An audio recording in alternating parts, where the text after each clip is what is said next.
Bonjour à tous. Monsieur le directeur général de l'Office des Nations Unies à Genève, Monsieur le Président, chers délégués, mesdames et messieurs, je voudrais tout d'abord me joindre aux salutations et aux remerciements exprimés par le directeur général de l'Office des Nations Unies à Genève. Je suis très honorée de pouvoir m'exprimer devant vous tous aujourd'hui à l'occasion de cette 6e session du FERMUN.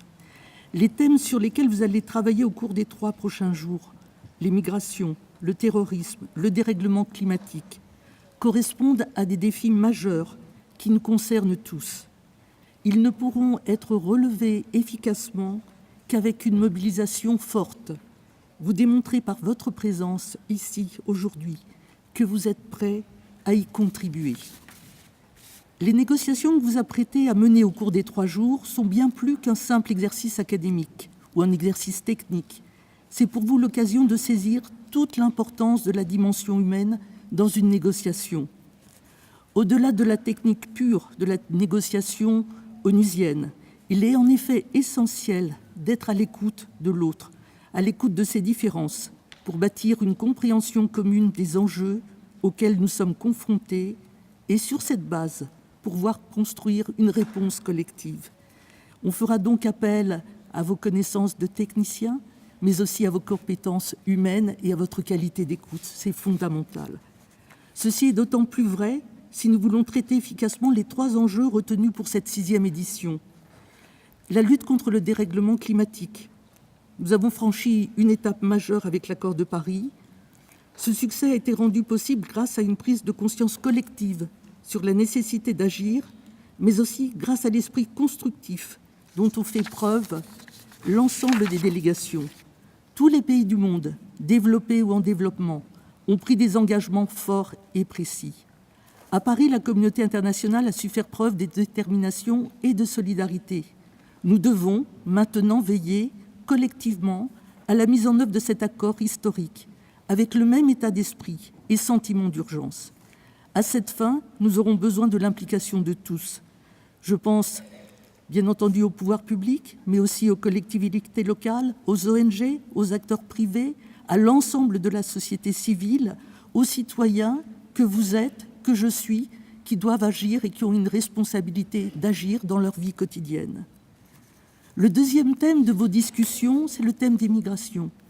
Le directeur général vient de rappeler toute l'acuité du sujet, toute la dimension humaine, toute la détresse humaine qui est liée à ce sujet. Là aussi, la prise en compte de cette dimension humaine est déterminante pour répondre à la détresse de millions de personnes aujourd'hui déracinées dans le monde pour des raisons multiples. Certaines fuient les conflits et la violence, d'autres aspirent à des conditions de vie plus dignes ou sont poussées au départ du fait des catastrophes naturelles ou du dérèglement climatique. Ces drames humains appellent une réponse collective, fondée sur les principes d'humanité et de solidarité et sur le respect des droits de l'homme de tous les migrants, quel que soit leur statut.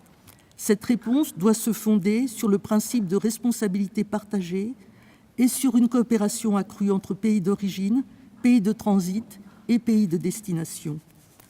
Elle doit être fondée sur la nécessité de sauver des vies et de lutter contre les causes profondes de ces déplacements. Cela suppose notamment de stabiliser les zones de conflit. Dans ce contexte, comment ne pas parler du drame syrien ? Il est plus que jamais urgent d'agir. Des discussions seront menées prochainement à Genève sur ce sujet afin d'aboutir à une solution politique visant à mettre fin à cette crise.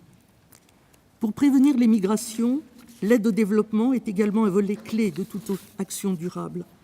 En témoigne l'intégration du thème de la migration à l'agenda 2030 pour le développement, avec pour objectif de faciliter la migration de façon ordonnée, sûre, régulière et responsable.